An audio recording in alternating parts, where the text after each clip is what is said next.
Hello everyone and welcome back to my channel, and this is Shalala, and for today's video ay credit to the owner, no? Ayan, gusto ko lang tong i-share na 5 magkakapatid na puro PWPD.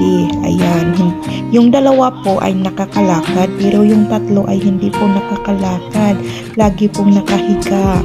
Ayan, yung isa ay 25 years old na, yung isa ay 19, yung isa naman ay medyo 22 years old ata. Tapos yung medyo na sila guys, mga matatanda na, kaya lang parang bata tingnan kasi nga yung sasakit nila. At lagi lang nakahiga yung 3, ayan, puro butot balat na lang guys, nakakaawa talaga. Yun. At yung 2 naman ay masiyahin, kaya lang din nakakalakad sila kaso may diferensya din. Pero itong 3 talaga ay super kawawa. At saka ang parang 5 kilos lang ata, 3 to 5 kilos lang sila guys. Super talaga nakakaawa. Ayan.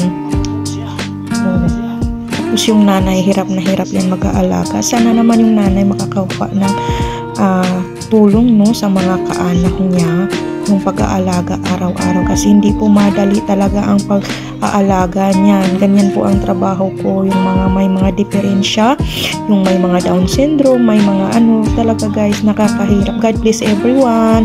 Sana po may makatulong sa kanila. God bless. Bye-bye.